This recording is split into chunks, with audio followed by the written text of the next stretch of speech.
Hello and welcome back to our Lenten Paeans. This is the last day, day 43. Yes, we can count. We are here this evening at St. Felix, and we are going to read Psalm 23 and we'll see how it goes. So I'm going to bring this closer because I can't see too well. The Lord is my light and my salvation. Whom shall I fear? The Lord is the stronghold of my life. Of whom shall I be afraid? When evildoers assail me to devour my flesh, my adversaries and foes, they shall stumble and fall. Though an army encamp against me, my heart shall not fear. Though war rise up against me, yet I will be confident. One thing I asked of the Lord, this I seek, to live in the house of the Lord all the days of my life, to behold the beauty of the Lord and to inquire in his temple. For he will hide me in his shelter in the day of trouble. He will conceal me under the cover of his tent. He will set me high on a rock. Now my head is lifted up above my enemies all round me, and I will offer in this tent sacrifices with shouts of joy. I will sing and make melody to the Lord. Hear, O Lord, when I cry aloud. Be gracious to me and answer me. Come, my heart says, seek his face. Your face, Lord, do I seek. Do not hide your face from me. Do not turn your servant away in anger, you who have been my help. Do not cast me off. Do not forsake me, O God of my salvation. If my father and mother forsake me, the Lord will take me up. Teach me your way, O Lord, and lead me on a level path because of my enemies. Do not give me up to the will of my adversaries, for false witnesses have risen around me, and they are breathing out violence. I believe that I shall see the goodness of the Lord in the land of the living. Wait for the Lord, be strong, and let your heart take courage. Wait for the Lord. And seeing as though it is our last one, we're going to turn it over to you. No, I'm only kidding. I wanted to finish up on a generally encouraging chapter. So I chose Psalm 27 because it means a lot to me. Things that have gone wrong in my life have all been fixed in some way by God, and I genuinely mean that. So I want this to be an encouragement for everyone to be able to read it, go through it, and just enjoy the company God gives each one of us. So you can pick that up and read through it. Great. Haven't got to remember. Yes, it's a bit too long to remember. The first thing that hits me is when evildoers assail me to devour my flesh, my adversaries and foes, they shall stumble and fall. And that reminds me of a time when I was in danger and I got down on my knees in the middle of my lounge and prayed, and nothing happened.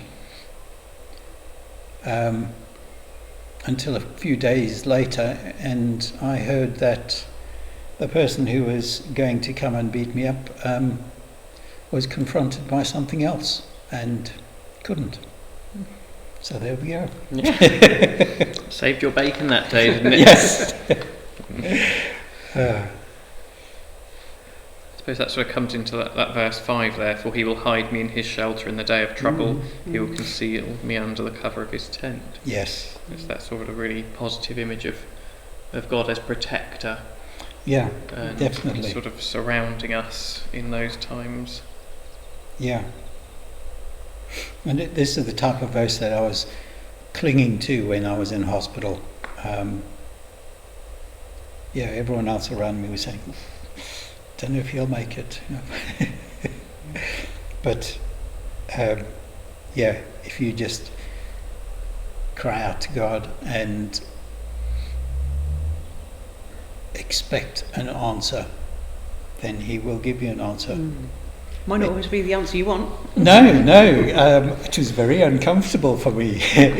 But the answer was, you are going to live, and you will come out with scars and things, but also something to tell other people and to share with other people.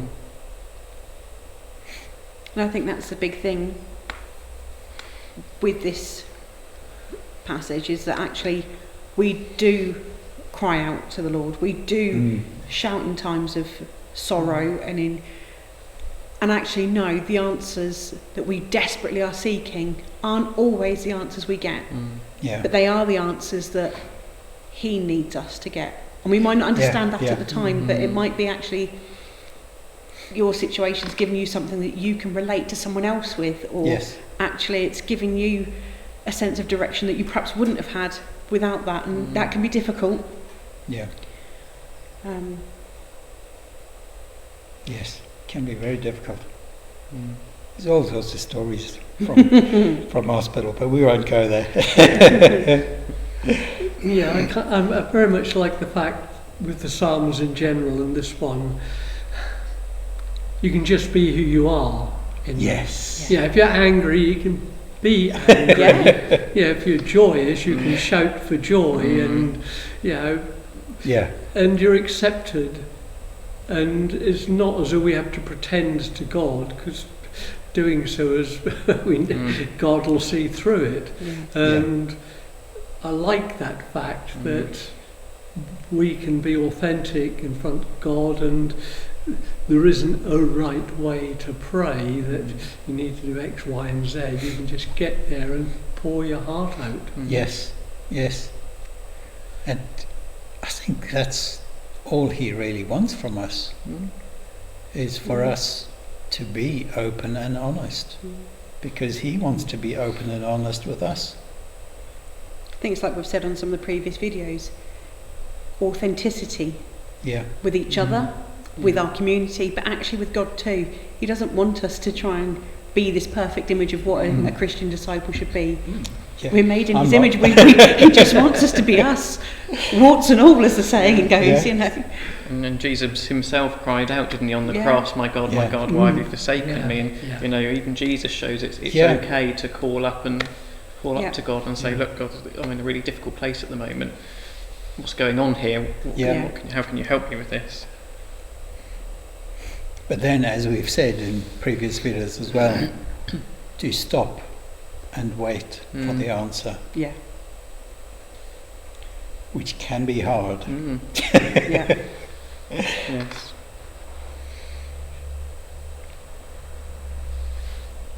Wait for the Lord. Be strong and let your heart take courage. Wait for the Lord. Yes. We're not very good at waiting anymore, are we? We live in such a fast-paced world that actually we're not very good at waiting. We don't wait for anything, you don't even have to wait for something to be on the television, do you, to see the next episode? You can go on, you can go on the streaming service, and we get it like that. And I think it does set a bit of a precedent for us if we think, why is this not responding now? I want it now. That's right. Why hasn't God learnt to WhatsApp me? Yeah. Come on. He hasn't moved with the times. Yeah. Fast food, fast life. Yeah. Yeah. Something to answer for there. But actually, what a wonderful week we're now about to enter into, Holy Week, where we have opportunities, on Maunday Thursday to stop and reflect and, for example, have our feet washed as a sort of reenactment of what Jesus does. He serves people. And as we come to Good Friday, that idea of being able to pour our heart out at the foot of the cross, and lay all our problems to God. It's a bit. It comes across as a bit harsh, but it's got a real reality to it when it says, "If my father and my mother forsake me, the Lord will take me up." I mean, ultimately, we can't rely on things of this world. No. There ain't those guarantees. Yeah. And the one guarantee we can actually find and have is coming to God.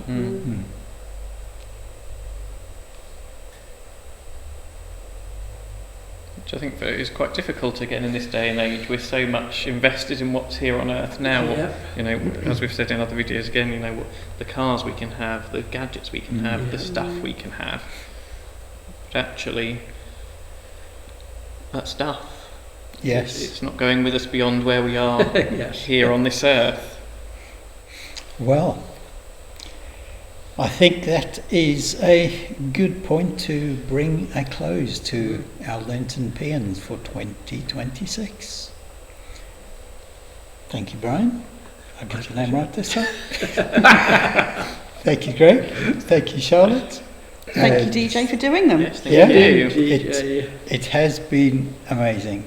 And thank you all for all of you who have come forward and recorded with me, and all of you who have sat and watched and enjoyed it. We will see you next year. God bless. We hope and pray these sessions will give you something positive to see and look forward to, something you may wish to share with others. Please do. You can see this series unfold on our YouTube channel at St. Felix, Rendlesham, and by visiting our church website, rendleshamchurch.org. Should you wish to contact us, please do so by email on info@rendleshamchurch.org. God bless, and we'll see you in the next video.